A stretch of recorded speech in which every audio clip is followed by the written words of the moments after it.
Down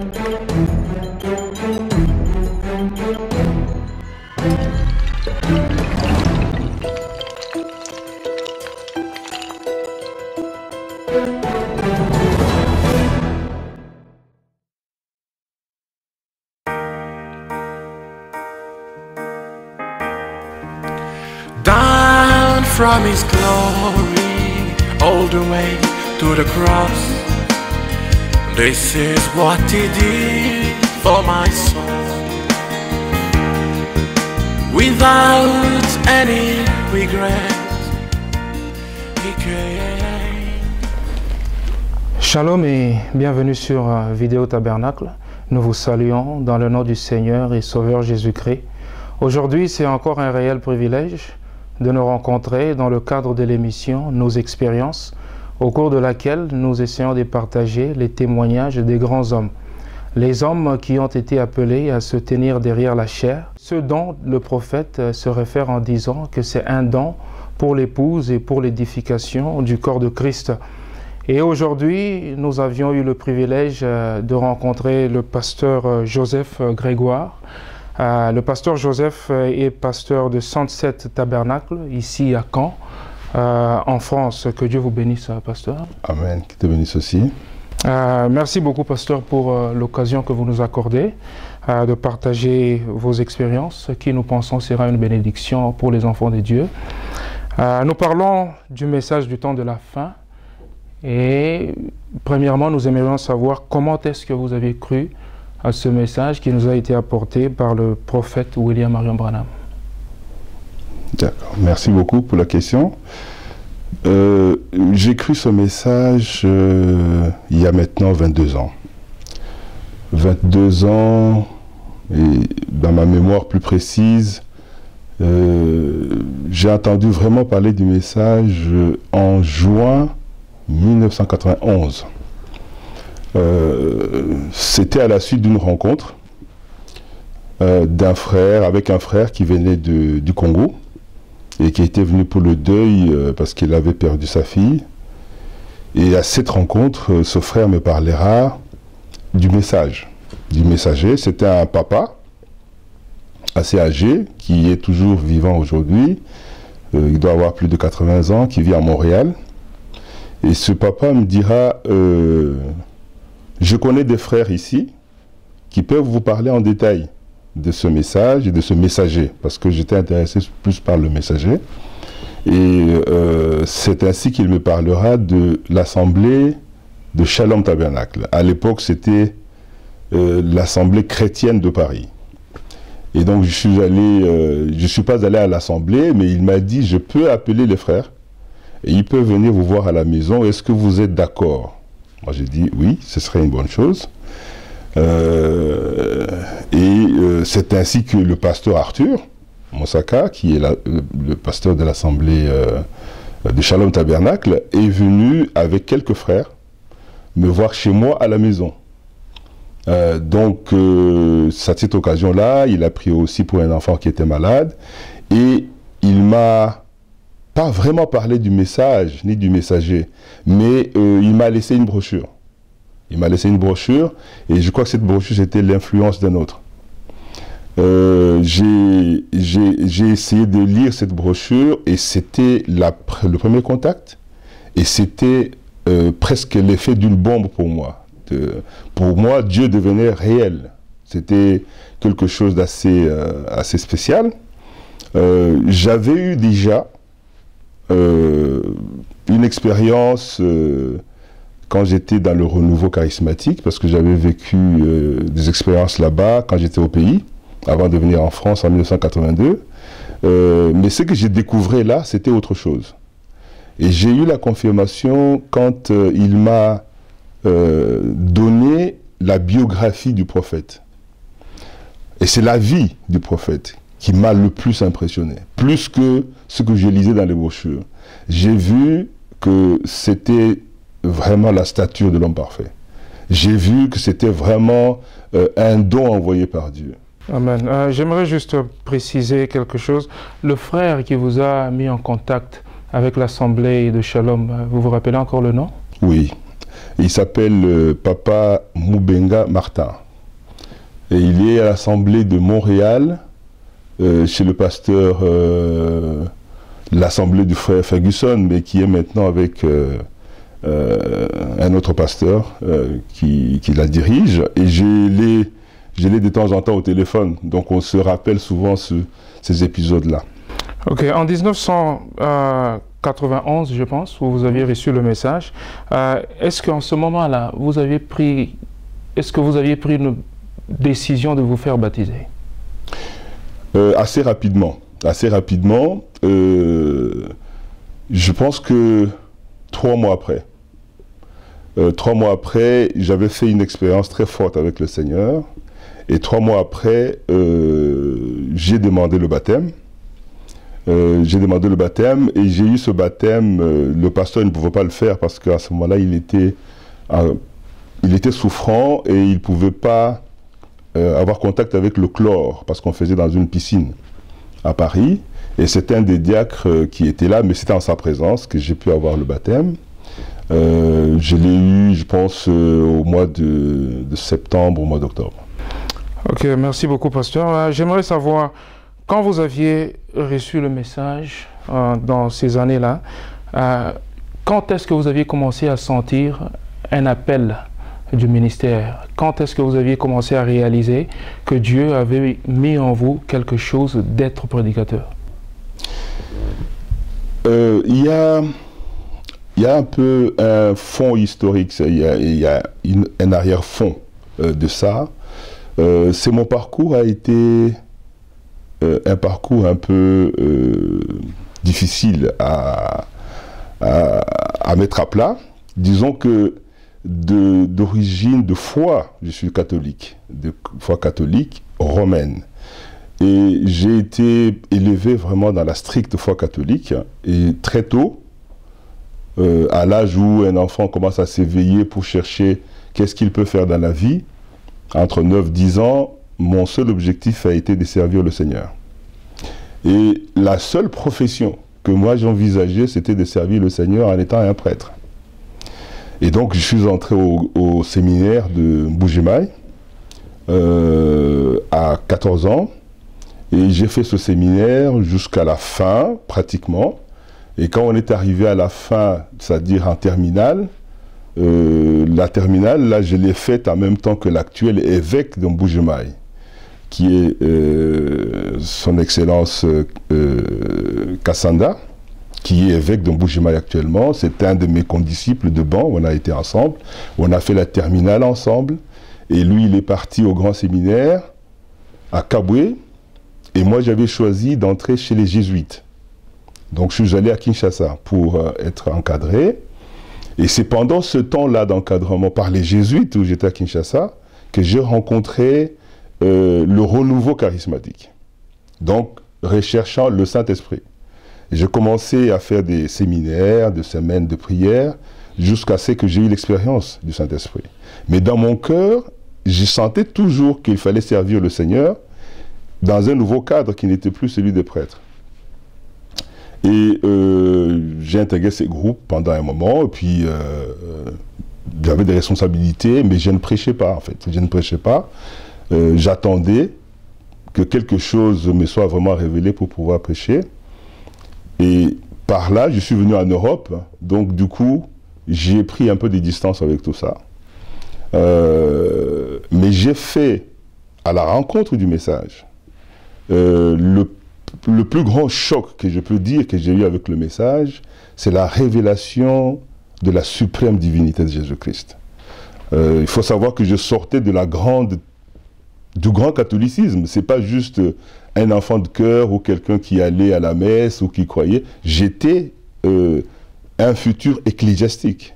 Et j'étais nourri à la source des exercices spirituels de Saint Ignace de Loyola, c'est-à-dire des jésuites.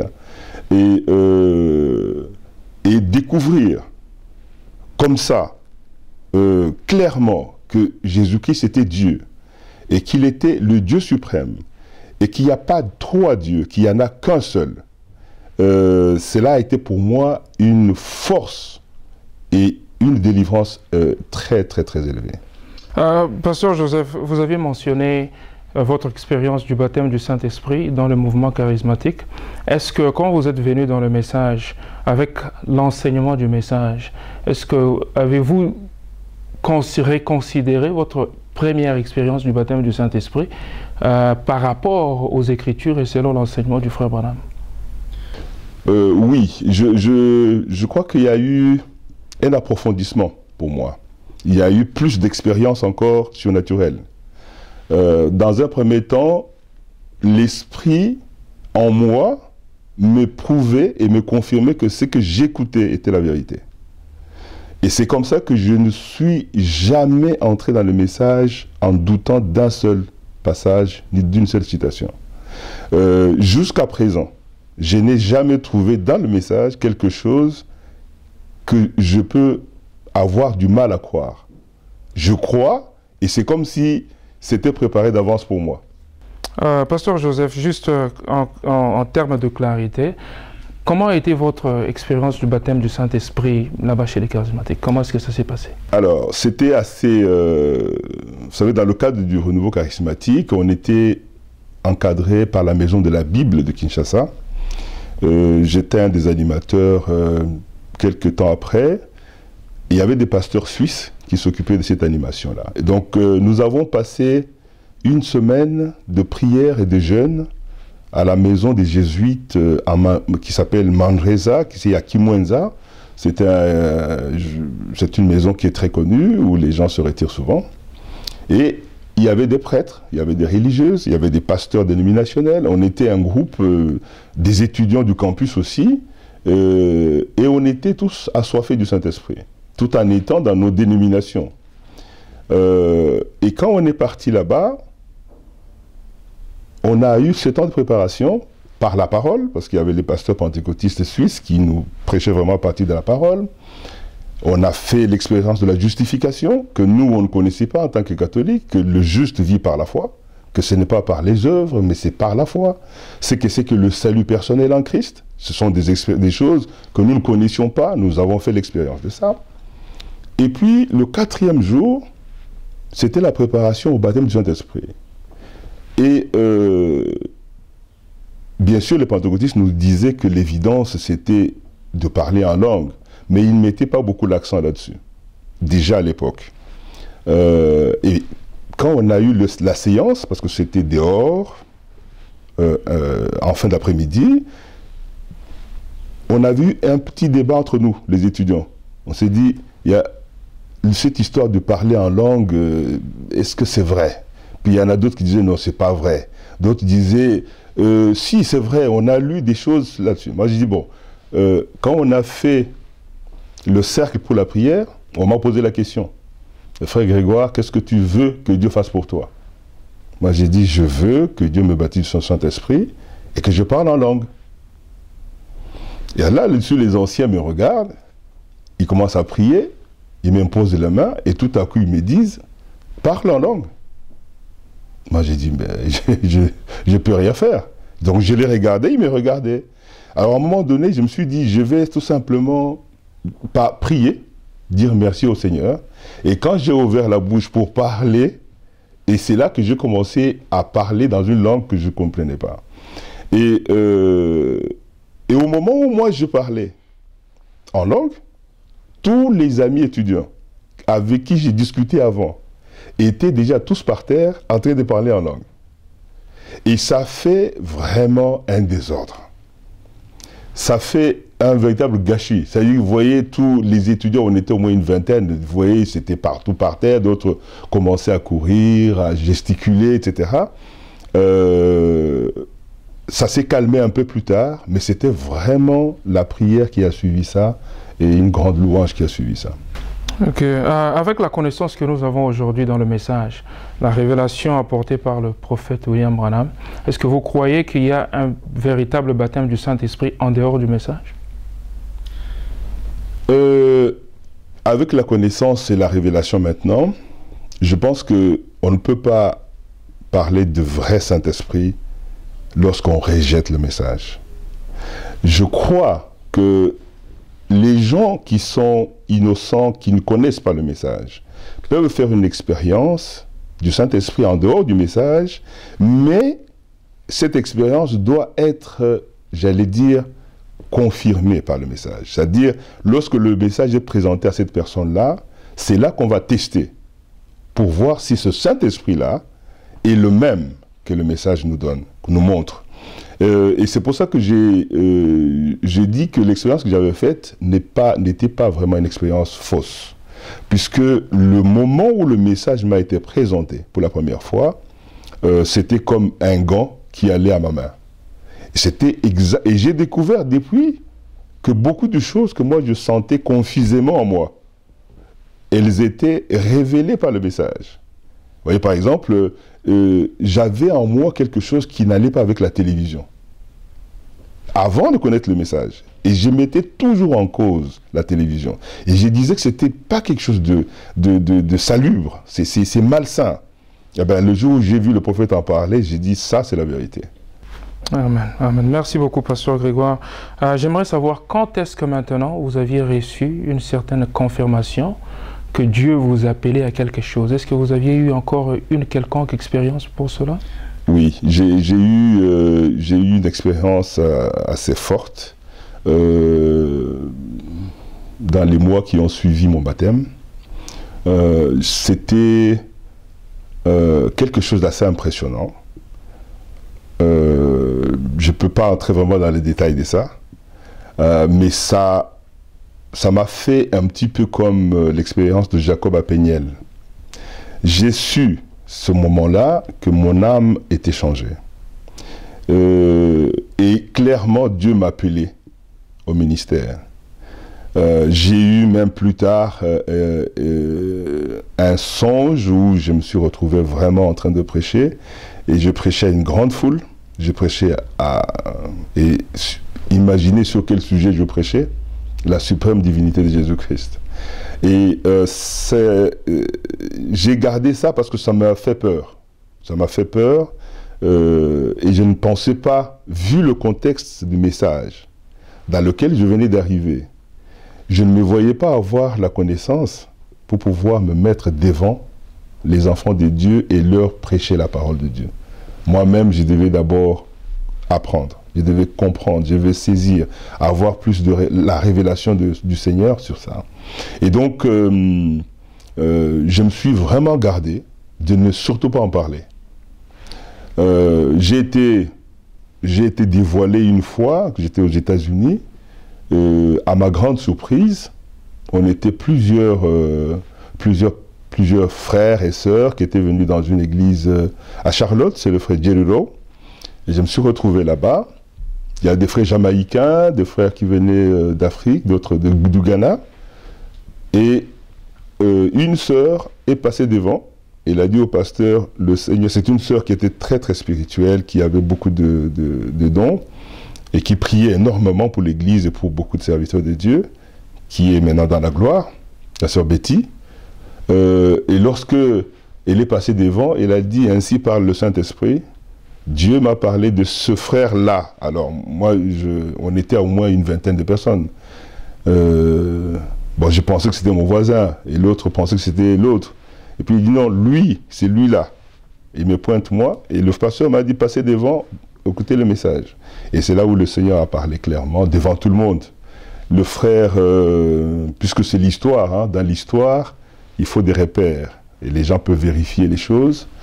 Aujourd'hui, il y a quelqu'un qui était là, qui peut témoigner de ça, c'est le frère Matamba Mathieu, qui est pasteur maintenant d'une église, je crois, à Concord, en Caroline du Nord. Et il y a d'autres témoins, mais lui, il est quand même un témoin principal. Et le message était très clair. Tu es appelé au ministère, tu ne veux pas y aller, mais tu dois y aller parce que tu dois aider tes frères. Et ça, c'était en quelle année? Là, nous sommes là en 93. 93. Et à partir de ce temps-là, comment est-ce que vous aviez évolué jusqu'à peut-être avant de commencer votre propre œuvre? Comment est-ce que vous avez évolué dans le message? Alors dans le message, dans l'Assemblée chrétienne de Paris, qui est devenue donc Assemblée Shalom Tabernacle, le pasteur Arthur, très rapidement, m'a fait confiance et il m'a confié l'administration de l'église à partir je pense de 93 même, de 93. Et bon, j'ai essayé de faire ce que je pouvais en tant qu'administrateur. C'est dans ce cadre-là, quand je suis allé aux États-Unis, j'étais administrateur de l'église. Mais progressivement, je sentais toujours cette chose-là qui me dérangeait. C'est-à-dire, c'était un appel, mais j'étais complexé. J'avais peur et j'avais des difficultés à penser que je peux me tenir. Il faut savoir qu'il y avait un contexte à l'époque, un peu moins maintenant. Maintenant, il y a moins de tensions dans les églises du message, surtout celles qui sont dans la diaspora. C'est-à-dire les débats des doctrines et les tensions des doctrines étaient énormes dans cette époque-là. Moi, je n'ai pas connu le message au Congo. Je suis né en France, sur le plan du message. Donc les débats et les discussions et toutes les tensions, je ne les ai pas connues. Donc, chaque fois que je voyais les bien-aimés échanger, se confronter, ça me faisait peur. Je trouvais que c'était pas ça, le message. Et donc, j'avais peur, moi, de faire un pas de plus. Donc, j'ai demandé au Seigneur si il veut vraiment que je puisse le servir. Premièrement, il faut qu'il me donne encore le Saint-Esprit pour m'enlever la peur, pour m'enlever le découragement, pour m'enlever toutes ces choses et me donner la connaissance pour que je puisse donner quelque chose et aider les gens. Et c'est ce qu'il a fait. Amen. Ok, merci beaucoup. Juste une question avant de continuer. Quand vous aviez quand même reçu une certaine confirmation de la part du Seigneur qui vous appelait, est-ce que vous avez cherché des conseils auprès des anciens ou bien quelqu'un qui pouvait vous encadrer et vous montrer quel était le chemin à prendre avant de devenir ou bien de répondre à l'appel que Dieu avait mis en vous? Oui, vous voyez, comme je disais tout à l'heure, j'avais un peu peur d'en parler. J'en ai parlé assez brièvement avec le pasteur Arthur à l'époque. Et il m'a donné un conseil. Il m'a dit, c'est bien l'appel, mais c'est très difficile. Et là, ça ne me rassurait pas. Ça ne me rassurait pas de pouvoir entendre que c'était très difficile. Et donc, je suis encore resté un peu dans mon monde, sans faire plus. Et un jour, j'ai entendu Frère Branham parler de l'appel et de la commission. Et donc, j'ai commencé à parler au Seigneur sur ça. J'ai dit, si j'ai un appel, quelle est ma commission? Qu'est-ce que je vais faire? Je ne suis pas appelé, c'est pas comme quelqu'un qui est embauché dans une entreprise, mais on ne sait pas quelle est sa place dans l'entreprise. J'ai un appel, mais qu'est-ce que moi je peux faire pour aider les gens? D'abord, deux choses que Dieu m'a fait comprendre, c'est que l'appel au ministère, c'est un fardeau pour les âmes. Contrairement à ce que moi je pensais, que c'était prêcher la parole, aider les gens en prêchant la parole, j'ai compris par le message, et Frère Branham m'en parle surtout dans Debout dans la brèche, il dit Moïse avait un fardeau pour le peuple. Et lorsqu'il a perdu le fardeau pour le peuple, c'était ce qui a compliqué son parcours. Et Frère Branham dit, lui aussi il était tenté de rejeter le fardeau du peuple. Et le Seigneur lui a dit, s'il faisait ça, c'était la catastrophe. Donc, le fardeau, le poids, le fardeau des âmes, c'est ça vraiment le ministère. Parce que si on a le fardeau des âmes, on a ce poids pour les âmes, alors on va chercher à les aider par la parole. Soit en tant qu'enseignant, soit en tant qu'évangéliste, soit en tant que pasteur, prophète ou apôtre. Selon que Dieu commissionne la personne. Voilà. Amen. Merci beaucoup, Pasteur Grégoire. Nous allons prendre juste une petite pause et revenir à continuer avec les expériences du pasteur Joseph Grégoire. Merci beaucoup et à tantôt.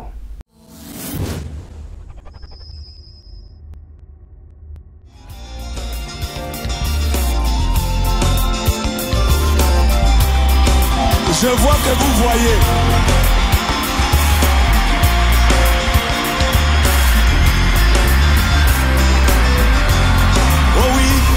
pharisiens prêchaient que Dieu Tout-Puissant devait descendre dans le temple de Jérusalem, comme cela fut du temps de Salomon. Car notre Dieu ne change pas.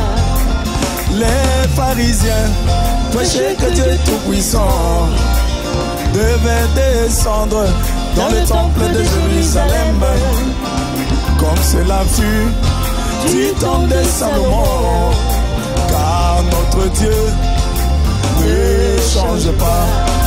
Mais ils avaient oublié un détail, c'est qu'une vierge devait concevoir et enfanter le grand Emmanuel, et tout cela à Bethléem. Mais ils avaient oublié un détail, c'était qu'une vierge devait concevoir et enfanter le grand Emmanuel, et tout cela à Bethléem. Oui, l'incrédulité oui, toujours le gros blanc, sans pourtant aller dans les détails, de la vision. L'incrédulité oui, toujours le gros blanc, sans pourtant aller dans les détails. Alléluia.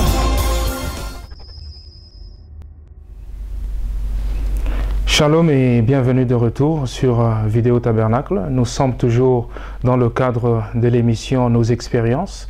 Et aujourd'hui, nous avions eu le privilège de parler au pasteur Grégoire, pasteur Joseph Grégoire de l'Assemblée 107 Tabernacle ici à Caen.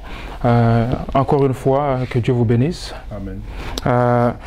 Nous avions parlé de comment vous aviez reçu le message en 1991 jusqu'au moment où vous aviez commencé à aller à l'église de Shalom. Et maintenant, comment était votre parcours à partir de Shalom jusqu'à se retrouver ici à Caen? Oui, c'est un parcours un peu en dents de scie, comme on dit, pour arriver jusqu'à Caen aujourd'hui en 2013. Entre Shalom Tabernacle, je dirais autour de 94-95, il s'est passé trois grands moments, je dirais, dans mon travail pour le Seigneur. D'abord par rapport, j'ai parlé tout à l'heure de la commission. Une des choses à laquelle Dieu m'a appelé, c'était de travailler auprès des prisonniers, c'est-à-dire de travailler dans les prisons de France. Et donc, Dieu m'a conduit sur ce chemin-là de façon inattendue. Et j'ai été nommé ou accepté comme aumônier des prisons de France en 1996. En 1996, le 1er janvier, jusqu'à ce jour, je suis toujours aumônier des prisons. Et donc, l'affectation que j'ai eue, à la grande surprise d'ailleurs de beaucoup de mes frères dans le ministère, c'était la première fois, en tout cas ici en Europe, qu'on voyait quelqu'un du message aller en prison pour prêcher le message, avec l'accord de l'administration pénitentiaire, avec l'accord des pasteurs dénominationnels, qui étaient donc des Français qui étaient là à l'époque. Au fond, c'était une exception, c'était vraiment un miracle en soi que je puisse entrer là-bas. Et j'étais affecté à la maison d'arrêt des Fresnes. Je suis resté là beaucoup d'années, j'ai amené vraiment beaucoup de gens au Seigneur. Beaucoup sont dans les messages, même dans beaucoup d'assemblées à Paris. Dans l'assemblée de Shalom Tabernacle, mon église mère, je peux dire, il y a plusieurs qui sont sortis de ce ministère-là, qui sont dans cette église-là. Dans d'autres églises aussi, chez Frère Jean-Martin, chez le Frère Ndaye, il y a plusieurs de ces anciens qui ont cru là-bas. Et je suis allé une fois à Bruxelles. J'étais invité, j'étais en vacances à Bruxelles et le frère Matou Salem, qui est pasteur à Bruxelles, du côté des Agapao Tabernacle maintenant, il était à l'époque diacre, je crois, ou huissier dans l'église Amen Tabernacle. Quand il a appris que j'étais à Bruxelles, en vacances, il m'a appelé. Il m'a dit, frère Grégoire, nous avons appris que tu fais un travail, que tu pries, etc. Est-ce que tu ne peux pas venir chez nous à l'église pour prier aussi avec nous? Parce qu'on a une réunion de prière. J'ai dit, il n'y a pas de souci, si vous êtes d'accord, et que le conducteur, à l'époque, qui était là-bas, le frère Mavungu, est d'accord, je vais venir. Et je suis allé, effectivement, je n'ai pas prêché, c'était juste la ligne de prière. Et on a fait cette ligne de prière, et le Seigneur a béni énormément. Beaucoup de gens qui avaient des problèmes ont trouvé des solutions en moins d'une semaine. Et notamment une sœur qui avait un de ses fils qui avait été pris d'abord adopté, puis presque confisqué par les parents belges. Et elle a vite retrouvé son fils. Et il a même eu des papiers parce que son fils était devenu belge. Et tous ces témoignages se sont dispersés à mon insu. C'est-à-dire, moi, je ne savais pas que les gens en parlaient. Le frère Matou lui-même, je sais ce jour-là, sa femme venait d'accoucher, il avait 2 jumelles, 2 enfants qui venaient de naître, qui étaient vraiment en difficulté, ils allaient périr, presque les médecins pensaient qu'ils allaient périr, et on a dû prier beaucoup à ce moment-là, et vraiment le Seigneur est intervenu. Ces enfants, aujourd'hui, c'est des grandes filles. Les témoignages se sont répandus, et un jour, je suis revenu à Paris,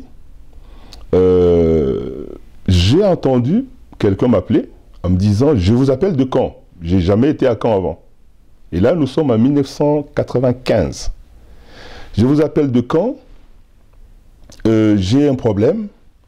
On m'a pris mes enfants par l'homme avec qui, mon mari, il a pris mes enfants, il les a pris à Paris. Je ne peux plus les voir, ça fait presque 2 ans. J'ai appris que vous avez aidé des gens par la prière et Dieu a répondu. Moi aussi, je suis une fille de Dieu.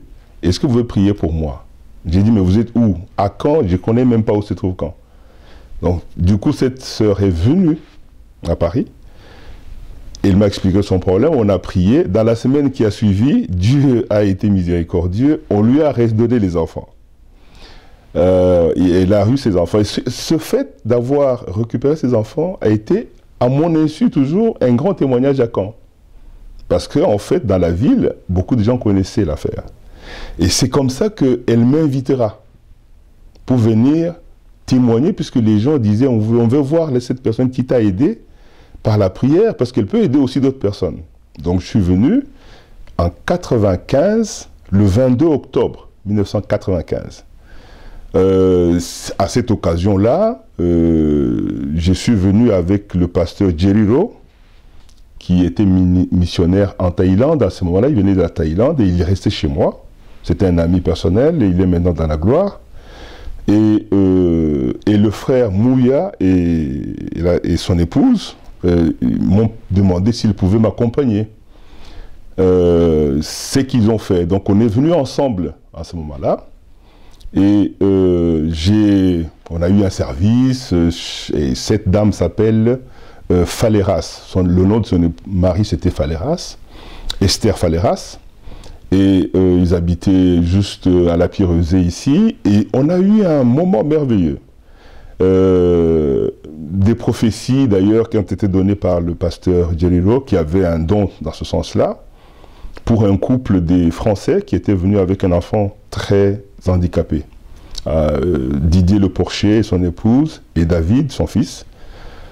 Et la prophétie qui a été donnée, je l'ai toujours jusqu'aujourd'hui, de l'époque, par rapport à son fils. Donc, à partir de là, commencera l'église de Caen, le 22 octobre 1995.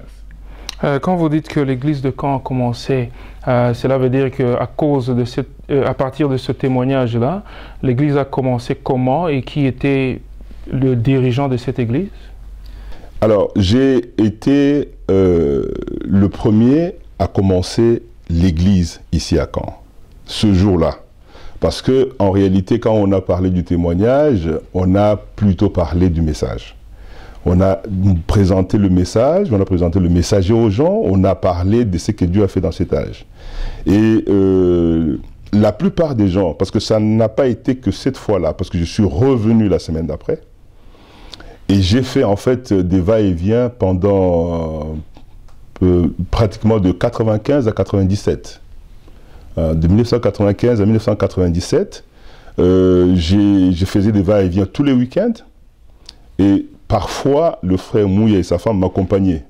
Des fois, ils ne venaient pas. Mais moi, je venais parce que c'était en fait autour du travail que j'avais que venaient les gens se regrouper. Et très rapidement, début 96, on était obligé de changer parce qu'il n'y avait plus de place.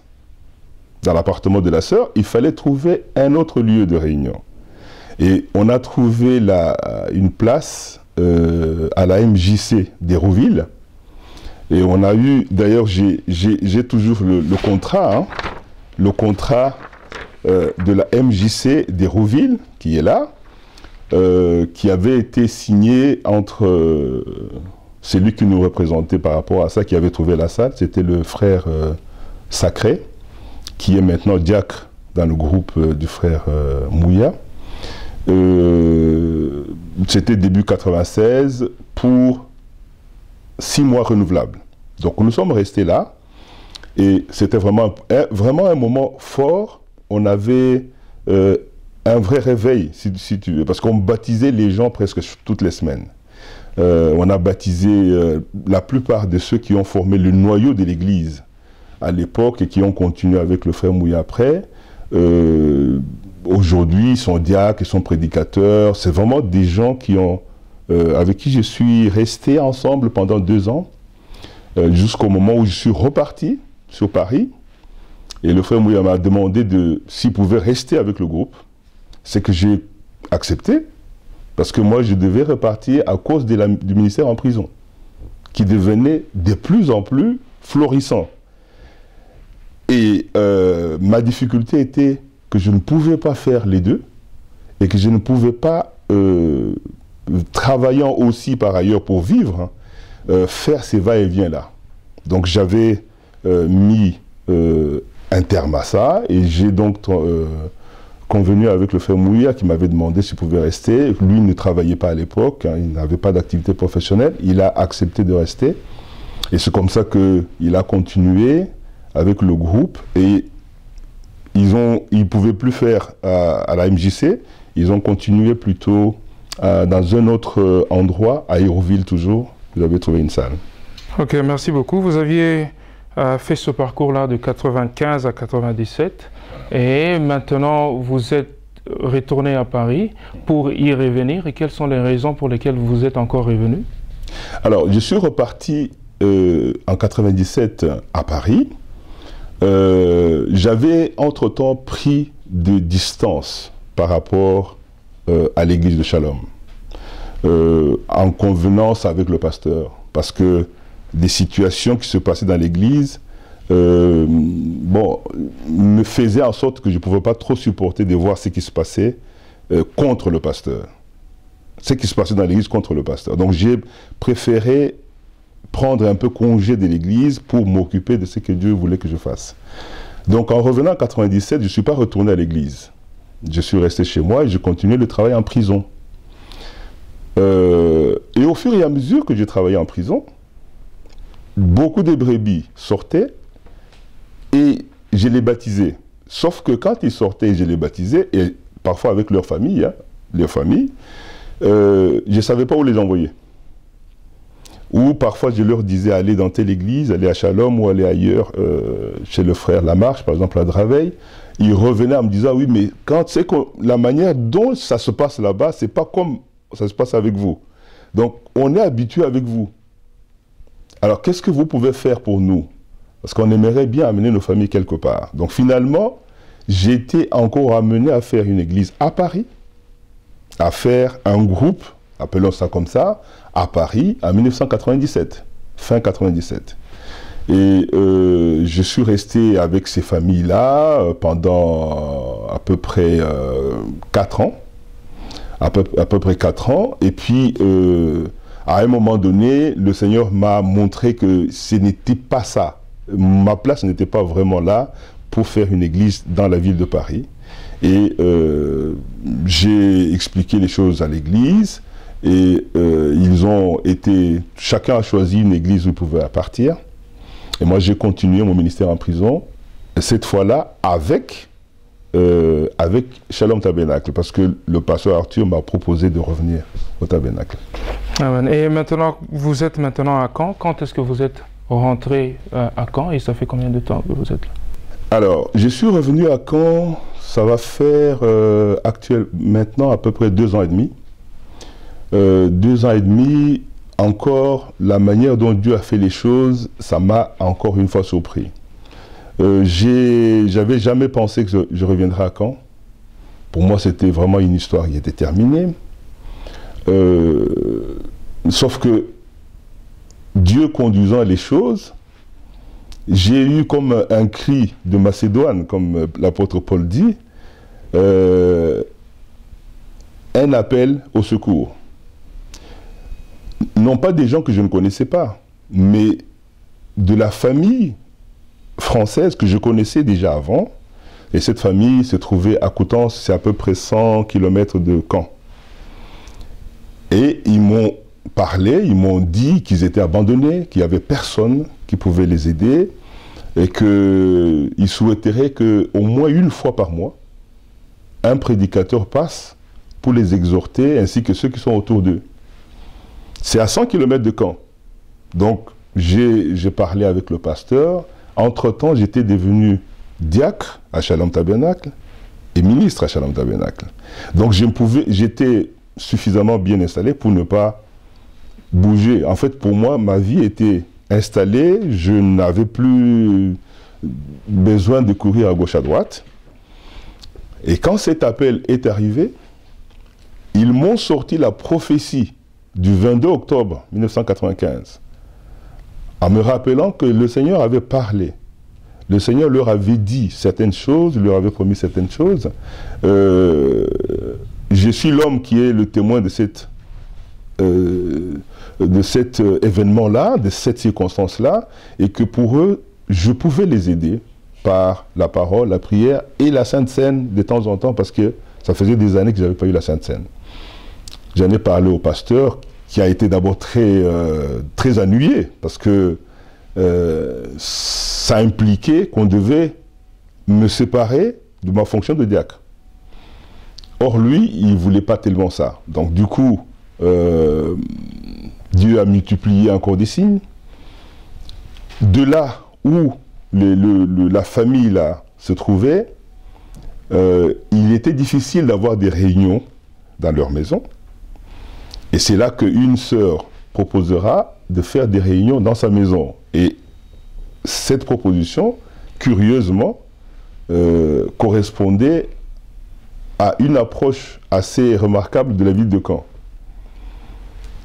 Et quand on a commencé la première réunion avec cette famille-là, et la sœur qui a dit « mais moi aussi j'aimerais venir à la réunion », et d'autres personnes aimeraient venir, j'étais surpris de voir une vingtaine de personnes. C'était en octobre 2010. Et c'est comme ça que Sunset Tabernacle a commencé. Il a commencé d'abord en dehors de Caen, puis 2 mois après, on a retrouvé un local dans la ville de Caen. J'aimerais, permettez-moi de faire un retour un peu en arrière. Le ministère est quelque chose qui exige une grande responsabilité. Et tout ministre, quand il y entre, il y a beaucoup de choses à considérer. Entre autres, comme le frère Branham aussi mentionne, il y a des exigences à considérer pour ce qui concerne par exemple le mariage. Et j'aimerais aussi, par exemple, vous, si vous pouvez nous donner votre expérience, comment est-ce que vous avez taclé ce problème-là du mariage, sachant que vous seriez un ministre, un Éphésiens 4. Oui, et je crois que c'est quelque chose de fondamental. Le prophète dit aussi que quand Dieu appelle un homme, il appelle aussi sa femme, son épouse. Je crois que la rencontre, c'est quelque chose de prédestiné. Lorsque on rencontre vraiment la personne qui est élue pour vivre avec vous, ça va être quelque chose de prédestiné. Le vrai mariage vient de l'éternité. Et quoi qu'on en dise, le mariage, ce n'est pas tant ce qu'on fait à la mairie, etc. Le mariage, c'est vraiment l'union des cœurs prédestinés par Dieu. Et dans mon cas, j'ai vécu une expérience pour rencontrer mon épouse. Ça a été vraiment une expérience, j'allais dire, très simple. Mais Dieu est aussi dans la simplicité des choses. Je me suis retrouvé à Mbujimaï avec dans mon cœur le désir de rencontrer quelqu'un qui pouvait partager ma vie. Et quand je suis arrivé là-bas, vous savez, quand vous dites je vais voir, et puis on me propose, et puis je regarde, et puis etc., c'est difficile. C'est difficile et ce n'est pas tellement efficace. À un moment donné, j'ai dit non. Je crois qu'il est temps que je rentre. Peut-être Dieu me conduira autrement. Et au moment où je vais rentrer, la dernière fois que je suis à l'église, j'étais au tabernacle de Mbujimaï, je vois un frère qui vient me confier un courrier. Il me dit, voilà, frère, j'ai appris que vous êtes de Paris, vous rentrez à Paris, j'ai des courriers ici à remettre à ma sœur. J'ai ma petite sœur qui vit là-bas, et elle est mariée, elle a des enfants, et il y a aussi ma petite sœur qui est partie là-bas pour se faire soigner. Et au moment où il a dit ça, presque comme une voix, je ne dirais pas que c'est une voix, mais quelque chose de l'intérieur, m'a dit, c'est elle. C'est elle là. La sœur de l'autre. De la sœur de l'autre. Et donc je suis rentré en me disant, mais c'est pas possible, j'entends des voix, ou quelqu'un que je n'ai jamais vu, je ne sais pas comment elle est, je ne connais pas son histoire, est-ce que ça répond aux exigences, etc. Bon, je suis arrivé, j'ai essayé de suivre un petit peu ça, et d'abord je me suis retenu pour ne pas donner l'impression que je m'intéressais. Quand je suis allé donner les courriers, je l'ai vue, et c'est là où j'ai su, en la voyant la première fois, que c'était elle. Et c'est comme ça que les choses se sont mises en place, et c'est comme ça que les choses se sont édifiées. Ok, qui vous a béni Le pasteur Arthur Mosaka. Ok, merci beaucoup, pasteur. Mais il y a aussi dans la loi des Lévites, un Éphésiens 4 doit se marier d'une certaine manière. Est-ce que c'est une considération que vous aviez aussi tenu compte avant de... Ah, absolument, oui. Okay. Nous allons presque à la fin de l'émission. Vous êtes quelqu'un qui est passé par le ministère. Maintenant, les 3 ans que vous êtes dans le ministère, quel est le plus grand défi que vous avez rencontré? Quelle est la plus grande difficulté en servant le Seigneur dans votre position? Je crois que, comme je disais au début, le ministère, c'est vraiment le fardeau des âmes. Et on ne peut pas porter le fardeau des âmes sans aimer les gens. Le prophète nous a appris quelque chose de majeur dans le ministère. Puisqu'on s'occupe des âmes,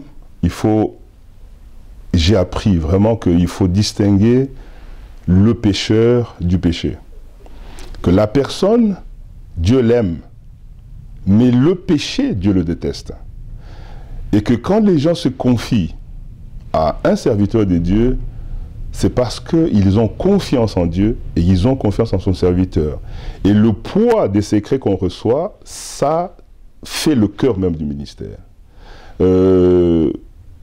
quand il y a un vrai appel, vous l'observerez toujours sous cet angle-là. Il y a une sagesse que Dieu va donner pour pouvoir recevoir les dossiers ou les problèmes des gens, pour les aider. Le pasteur s'est porteur des fardeaux, c'est ce que le prophète dit. Et ces fardeaux, c'est souvent des difficultés, des problèmes, parfois des problèmes très, très, très sérieux, qui peuvent amener des situations très, très difficiles et troublantes au niveau de la communauté, au niveau même de l'Église. Donc, cette solidité-là, il la faut. Sans quoi, le pasteur devient quelqu'un qui dévoile les secrets des gens, qui parle de ce que les gens lui confient. C'est une preuve que le ministère n'est pas là. Donc, en même temps, je crois qu'il faut beaucoup de sagesse. Le travail de Dieu exige l'humilité, mais beaucoup de sagesse. Sagesse, et c'est ce que j'ai appris en tout cas du pasteur Arthur, c'est un homme très sage, qui m'a appris la sagesse dans la façon de traiter les problèmes. Vous savez, prêcher, c'est un moment merveilleux de prêcher. Mais ce n'est pas ça le ministère. Le ministère, c'est prêcher, mais c'est autre chose, surtout quand on est pasteur. C'est de savoir pleurer avec ceux qui pleurent, de savoir consoler ceux qui sont affligés et d'aller chercher des brebis quand ils sont en difficulté, quand ils sont dans la peine, quand ils sont dans la peur, quand ils sont devant des situations tellement difficiles qu'ils sont découragés. Il faut aller les chercher, les remonter, leur redonner du courage et garder leurs secrets. En tant qu'aumônier, j'ai eu un serment à prêter pour garder les secrets des gens. Parce que les gens me confient des choses, leurs dossiers criminels parfois. Et j'étais, par la loi, obligé de garder ces choses-là. Donc c'était aussi une force de formation que Dieu m'avait donnée sur ce plan-là. Ok, merci beaucoup. Vous avez touché à un point auquel j'allais voulu en venir. Ma dernière question dans l'émission, c'était peut-être de savoir si vous avez un conseil aux gens qui viennent après vous, qui vont suivre les pas que vous aviez pris pour se tenir là où vous vous êtes tenu. Quel est le conseil que vous pouvez donner aux jeunes qui viennent? D'abord, j'aimerais dire que nous avons besoin que des jeunes viennent au ministère. Ça, c'est le souhait, c'est le désir que nous avons. Il y a beaucoup de travail à faire. Nous avons, Frère Branham dit, quand nous trouverons la dernière brebis, alors nous partirons. Il est quand même temps que nous puissions nous mettre tous à chercher cette dernière brebis. Que des jeunes aient un appel au ministère, c'est réjouissant. C'est quelque chose de merveilleux. Mais qu'ils s'assurent que c'est Dieu qui les appelle.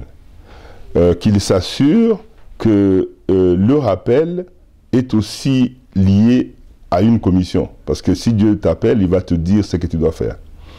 L'autre chose que je peux dire, c'est que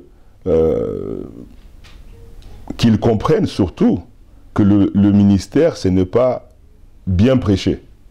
Quelqu'un peut bien prêcher, mais si cela n'a aucun impact sur la vie des gens, sur la révélation que les gens ont, cela ne change pas les gens, parce que le message est une puissance de transformation. Et cette puissance de transformation, il faut que Dieu soit derrière pour qu'elle puisse opérer.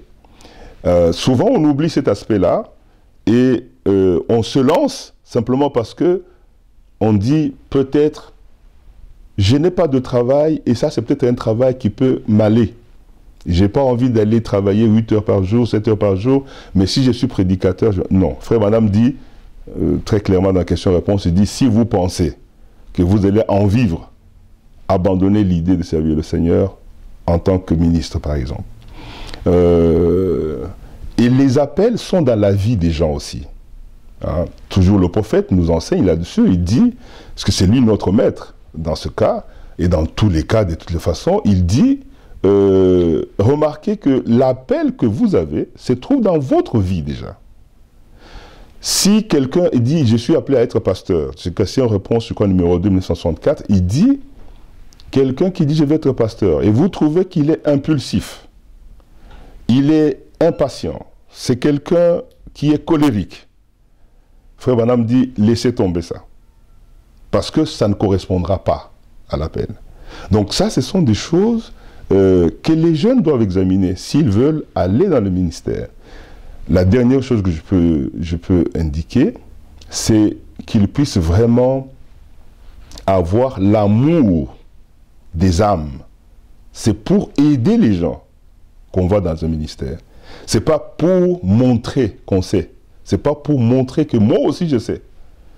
C'est parce qu'on a une compassion pour les âmes, on a le désir profond que Dieu met en nous, c'est ça l'appel, pour pouvoir aider les gens. C'est là que les gens se disent, depuis qu'il est là, Dieu nous a bénis.